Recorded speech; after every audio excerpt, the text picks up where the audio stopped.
I will admit it has been a tough year, not only for Lori, my wife, but for all of us.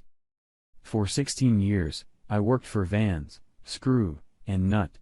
We made custom fasteners for manufacturers. When a company creates a product, they can't just go to the local hardware store to buy screws. Everything has to be made to their specifications. I started in sales and worked my way up to sales manager.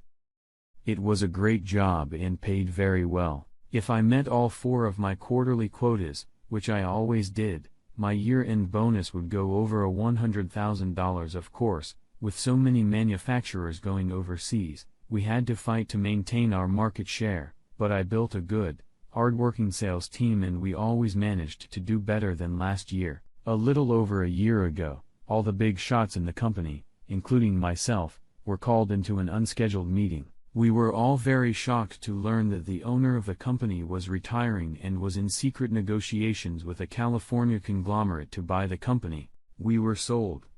A new CEO was introduced, and we were all promised that our jobs would be safe and nothing would change as far as management was concerned. This turned out to be a lie. Within 2 months, heads began to roll.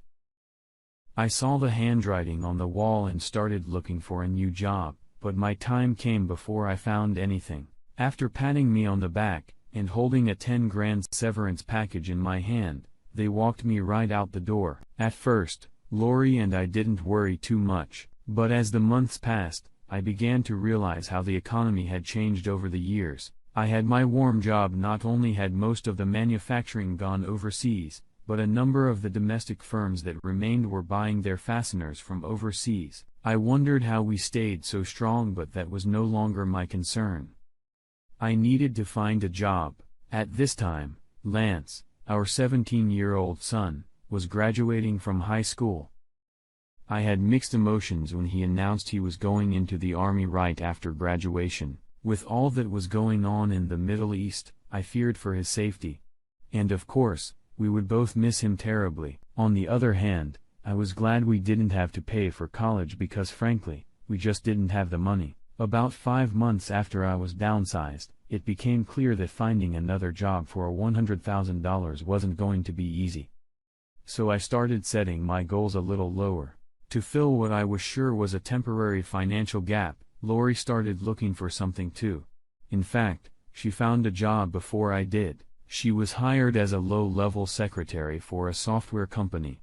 It didn't pay much, but it was still more than my unemployment check. A month after Lori started working, I took a sales position at Enright Automotive. They did aftermarket car parts. For the first couple months, I got a token paycheck during training. After that, I was assigned a salary plus commission. It was never going to be a high-paying job. One guy worked for them for 12 years and was the highest-paid salesman there. He only made $60,000 a year.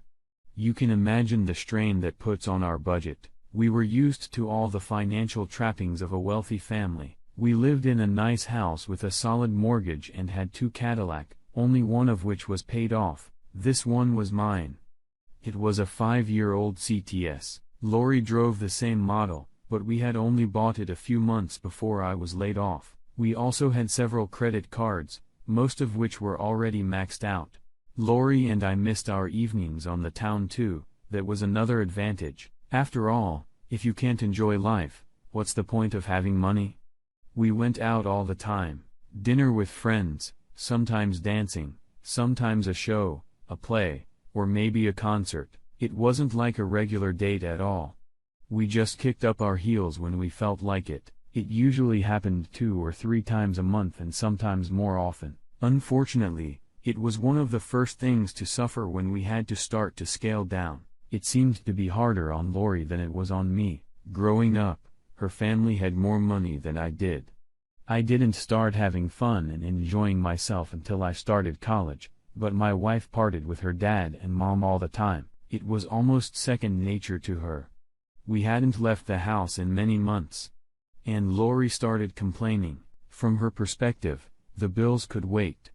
It first started about 3 months ago. "Skylar, we have to do something. I'm going crazy sitting at home night and doing nothing.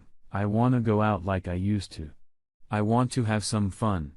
Lori always had a bad time. I sat at the kitchen table going over our bills slowly, very slowly. We were just starting to climb out of the hole little by little. I looked at my beautiful wife.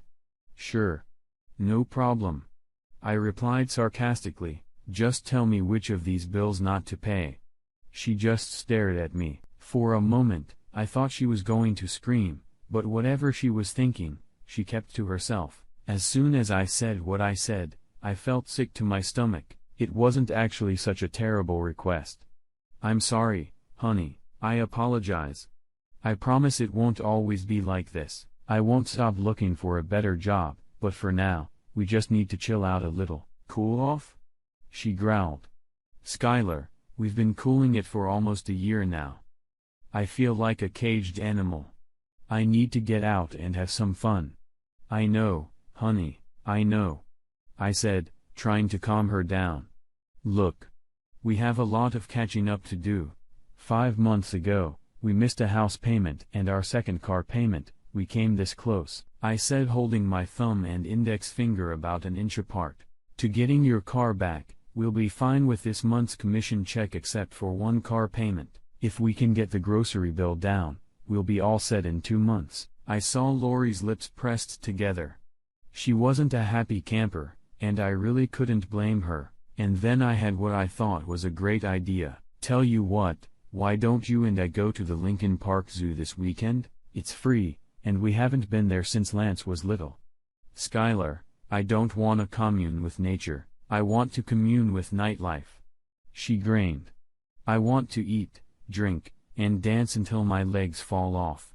"Darling, please bear with me a little longer. I promise once we get all the bills sorted out, we'll celebrate by going somewhere nice for dinner." Without another word, she turned and walked upstairs. I guess I sighed a little to myself. I did feel bad, but this was Chicago between parking and dinner for two. A night at a restaurant cost a couple $100, if not more. I grew up in a family that thought bills came first.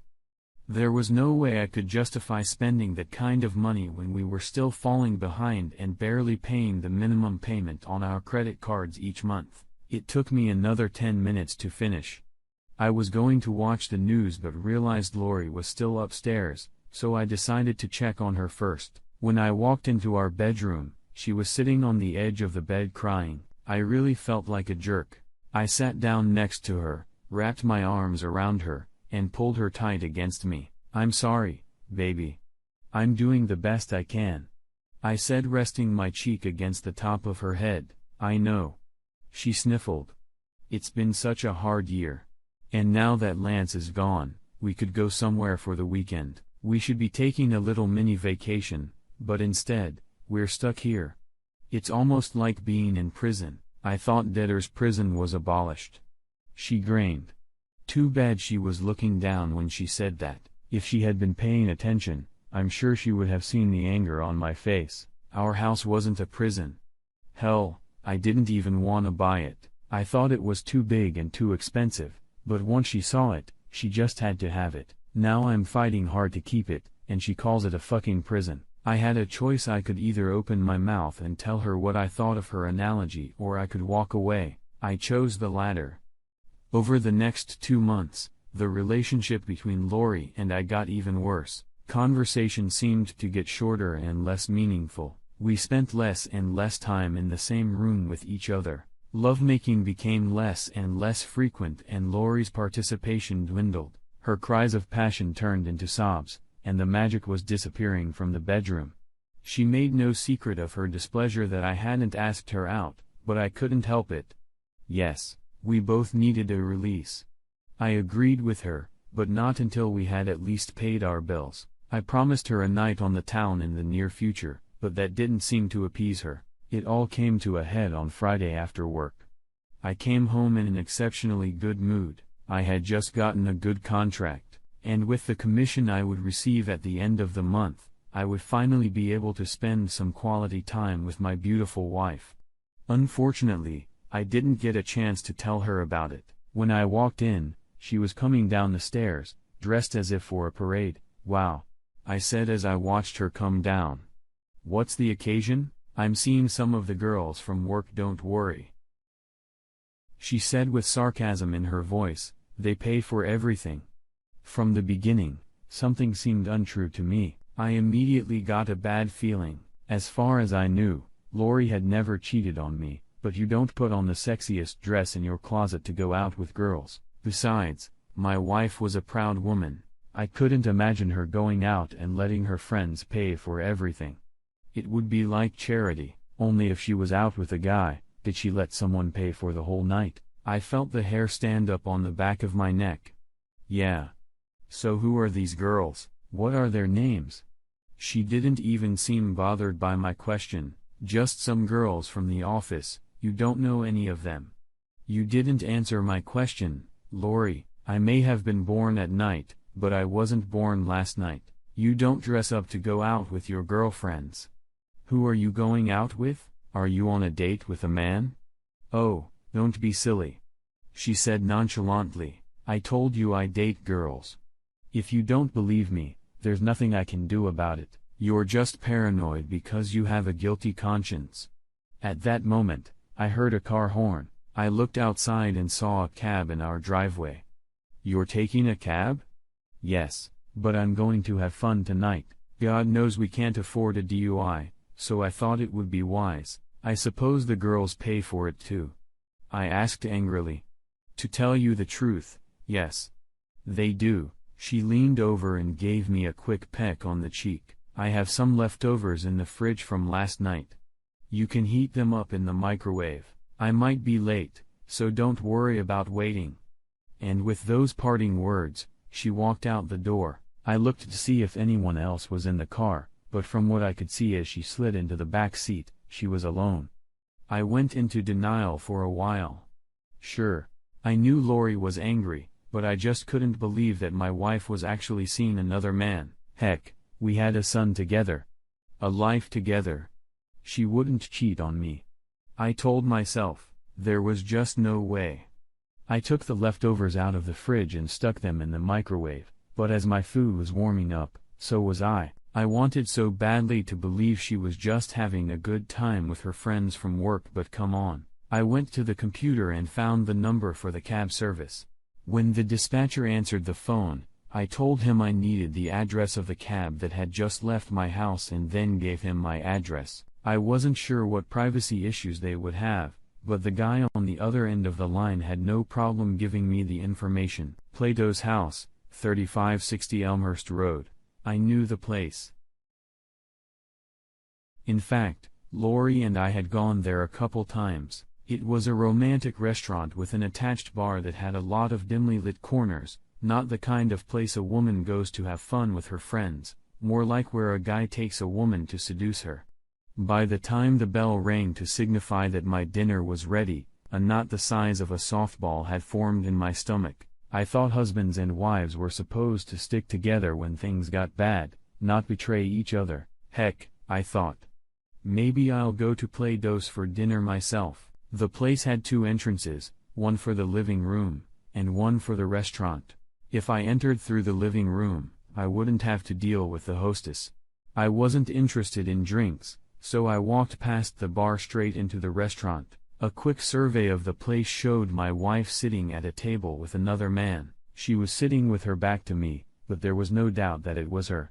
They were both talking over a plate of appetizers, and a bottle of wine was already next to the table. I could feel my blood boiling. I stared at the bastard who was trying to sleep with my wife and started approaching in an aggressive stride. I was still a few feet away from him when Mr. Slick must have sensed something.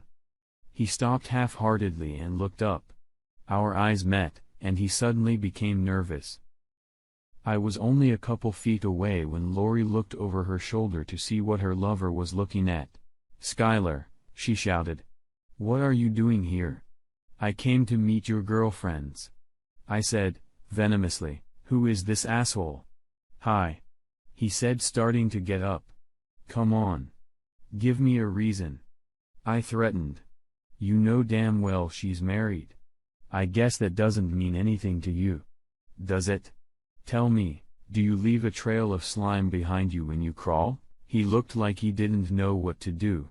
He was still half standing, half sitting when my wife intervened. "Skylar, please don't make a scene. It's Jerry, I work with him. Since you were too stingy to ask me out, he volunteered. He was just trying to be nice." "Great my ass," I growled. "He's just trying to get under your skirt." I looked at Jerry again. He must have decided he didn't want to question me because he sat down again. "If you try anything with my wife again, help me, I'll drag you across town on a rope tied to the bumper of my car. Come on. Your evening is over," I said to my wife. She hesitated for only a second, but like Jerry decided not to test me any further. "I'm sorry," she said to Mr. Cool as she stood up.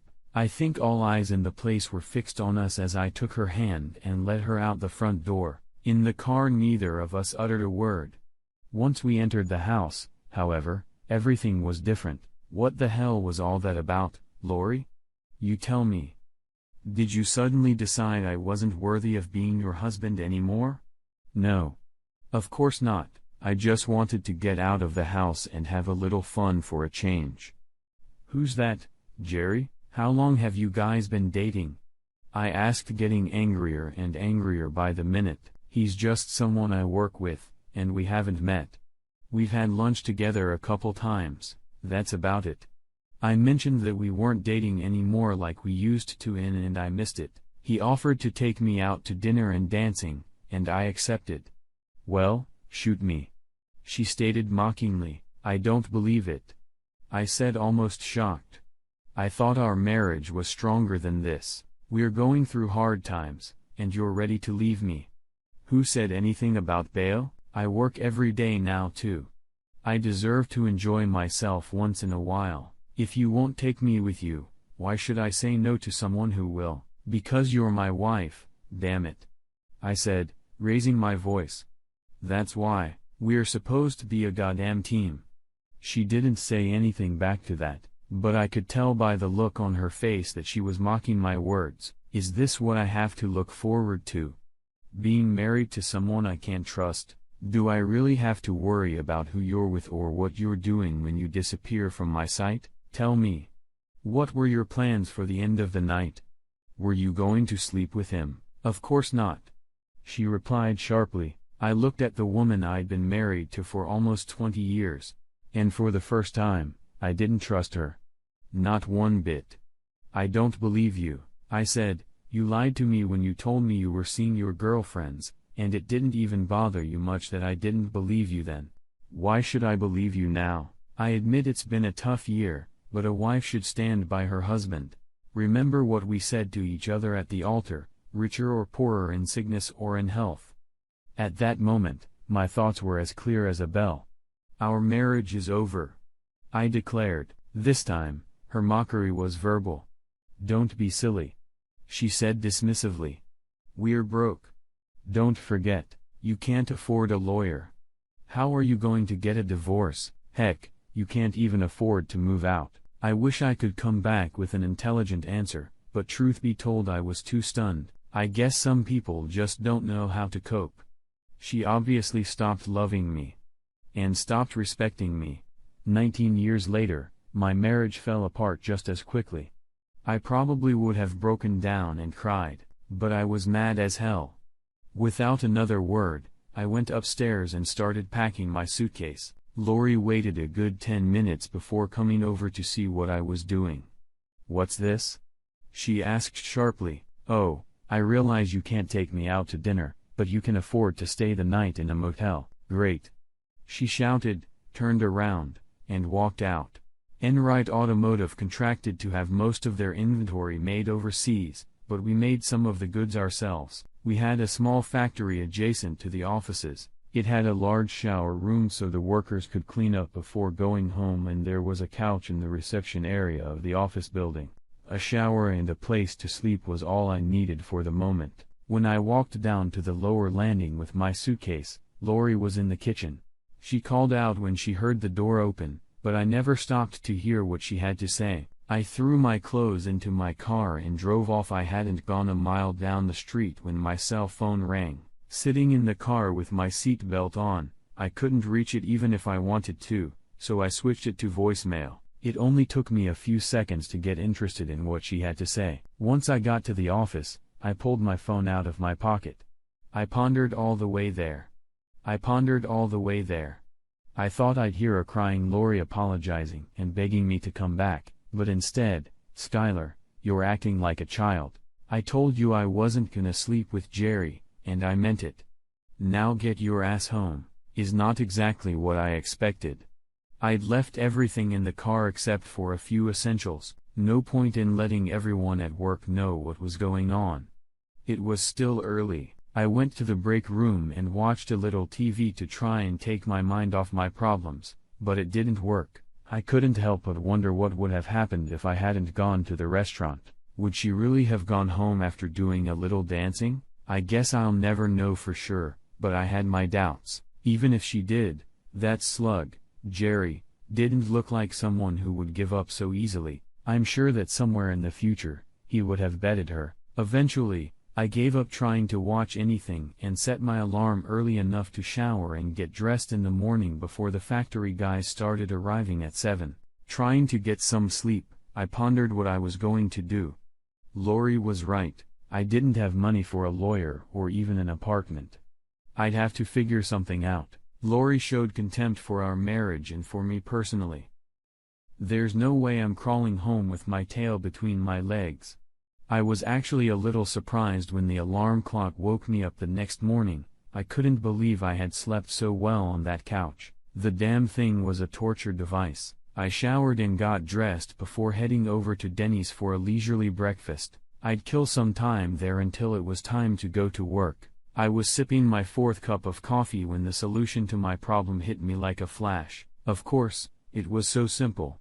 Why I hadn't thought of it before was beyond me. Back in the end right parking lot, I pulled out my cell phone and took a picture. The first thing I did when I sat down at my desk was run an ad. 2 days later, I took the day off. I had a few errands to run. Knowing Lori would be at work, I drove up to the house and found the papers I was looking for in our personal file cabinet. On my way out, I grabbed a spare set of keys. Later that afternoon, I checked into the motel and called Lori. As soon as she heard my voice, she started up again. "It's about time. Are you done with your little tantrum yet? I can't believe you couldn't find the money to take me out to dinner, but you can stay at the motel for 2 days. Actually," I interrupted her. "I'm staying at the office." "The office?" "Yeah, they have a shower, a nice comfy couch, and a room with a TV. All the comforts of home," I said, lying through my teeth. She replied in the same way. "Well, this is ridiculous. Stop being stubborn and come home." "I'm not coming home, Lori. I told you our marriage is over. I just called to let you know you need a ride home." "What? Why? What happened to the car?" "Nothing," I replied. "Your car drives 1,000 times better than mine." A short silence followed as she undoubtedly tried to understand what I was saying. "Skylar, what are you talking about? I sold my car and got $18,000 for it. That's more than enough to hire a lawyer for the divorce and the down payment on the condo. Of course, since I'm in sales, I still need a car, so I took yours. I stopped by our house this morning and got the licenses for both cars and the spare keys to yours." "Skylar," she shouted. "You can't do that. What am I supposed to drive?" "Actually, since both cars are in my name, I can do it. I haven't taken anything off the books. All the bills are paid for the month, so there's not much left. But if you budget, you should have enough money for food and cab fare. If you run out of money, I'm sure Jerry would be more than happy to take you out to dinner, provided, of course, that you give him what he wants." Suddenly, she spoke with a very depressed look. "Skylar, please don't do this. I never thought you'd actually go this far. I'm sorry, I shouldn't have gone out with Jerry, but I was angry.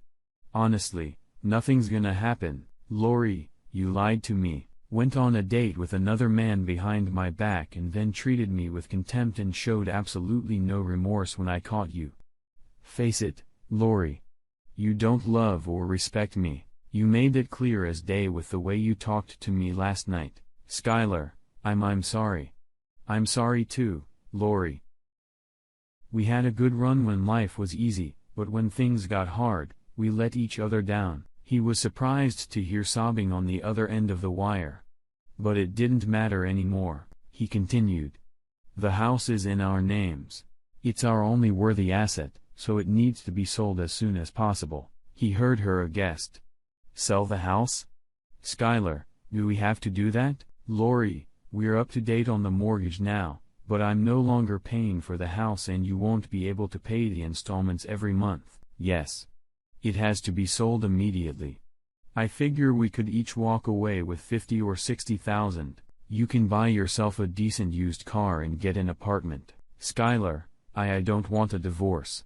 Please, can't we talk about this?" "I'm sorry, Lori, it's not about what you want anymore. So do you want to call the realtor or should I?" Epilogue. Lori was standing on the sidewalk in front of her apartment looking up at the gray sky when she heard a flock of geese screeching off to the north. A welcome reminder that spring was just around the corner. She trudged through the melting slush to her 10-year-old Honda, and headed towards Starbucks to meet up with an old friend. She was looking forward to meeting Julia. It was a typical Chicago winter with cold temperatures, lots of snow and slippery roads. So Lori spent most of her time cooped up in her apartment when she wasn't at work. Julie had already taken a small table in the corner and was sipping a latte when Lori walked in. They greeted each other with a girl kiss on the cheek before Lori got in line for her Colombian brew. Standing in line, Lori thought what a treat it would be to get out and visit her friend. When she returned to the table with coffee in hand, she was greeted with a warm smile and a friendly voice. "Lori, it's so good to see you. It's been a long time." "Yes. Too long," she replied with a tinge of sadness in her voice. "I don't get out much anymore." "How come? When we were younger, you were a party girl?" "Yes. Well, life was a lot simpler in those days. I don't have money to go to parties anymore." "What about dating? You remember those? You go out with some handsome man and he pays." Julie joked. Lori mimed, the slight chuckle. "That's kind of a 22 trick. You can't date men if you don't go out, and you can't afford to date if you're not with a man." "What about guys at work?" Julie asked. "None but wimps and married men," objected Lori. "Let's drop the subject. It's depressing. How are the kids?" "Oh, they're doing great. Charlie Jr. just got a promotion at work and Debbie's in her 3rd year of college. They're growing up so fast." "Aren't they?" "Sure," Lori replied. "Lance has 1 more year left on his contract and he's already talking about re-enlisting. He's loving it." "How's hubby?" "Charlie's doing fine, working as hard as ever." Lori caught the shy look on her friend's face. "What?" "Oh, nothing," Julia replied even more shyly. "Come on, spill it. You were going to ask me something." "Yep, well, I was just wondering if you've seen Skylar." "Not since we signed the divorce papers." She thought about it for a second. "God, that was already 2 years ago." "Why do you ask?" "I was just thinking, yep, I'm not sure I should tell you, but it's probably best to hear it from a friend." "What? Is he okay?" "Yeah. He's fine. I ran into him the other day, and we talked." He's what, Julie? Come on. Spit it out." Okay. He's getting remarried." Even though she knew it was long over, Lori still had a hard time accepting the news. She felt her eyes instantly began to water. Her voice oozed sadness. "It doesn't surprise me," she said quietly. "He's a great guy." Her eyes lowered as she admitted. "Sometimes I think back on what we had together and wonder how I could have been so stupid." She took a sip of her coffee, then lifted her face and looked at her friend. "You know, I really loved him. I really did. It just got so bad with all the bills and everything that I started feeling sorry for myself. At the time, all I could think about was getting away from all our problems and having a little fun." Julia didn't answer anything. She figured it was better to just listen. Skylar was right about everything. "I did lose respect for him. I may have even stopped liking him for a while. Stupid, I know. It's not his fault. He got fired. He was doing everything he could to keep us from losing everything, but I couldn't see beyond my own selfish desires. I just needed things to be my way. I remember one time Skylar suggested we go to the zoo for the weekend, but I wanted a night on the town, so I shut him up cold. Heck, he was even right about Jerry. That was the guy he'd caught me with at dinner. Skylar asked if I planned to sleep with this guy at the end of the night. I denied it, of course, but between you and me, I had every intention of doing just that. Oh, Lori. Yeah. I know, believe me, Julie, if I could do it again, I would do it completely differently. Is he still living in that little apartment he got? Oh, no. He left there a long time ago. I guess you haven't heard. Again, Julie hesitated to bring it up. What now? Don't tell me he won the lottery. No. Nothing like that, but he got his old job at Vans. That was a while ago, a few months after your divorce was final. I think they started losing clients left and right after they fired Skylar. They finally called and asked him to come back. After some negotiations, he accepted their offer. Heck, now he's making more money than ever. As she finished speaking, Julie saw a tear roll down Lori's cheek. I'm sorry, honey. I shouldn't have said anything. No. She replied, shaking her head. It's no one's fault, but mine, she said. I can't tell you how many nights I went to bed thinking about him. I prayed that the last 2 years would just be a horrible nightmare, and I'd wake up the next morning with Skylar lying next to me. But then I'd wake up and face reality again. Lori took a tissue and wiped away her tears. I'm happy for him, honestly. Give him this for me if you see him again. I will, dear, Julia said sympathetically. The girls changed the subject and talked of many other things. When they finally parted, Lori pretended that everything was all right. But as soon as she got into the car and was out of sight, she couldn't bear to cry.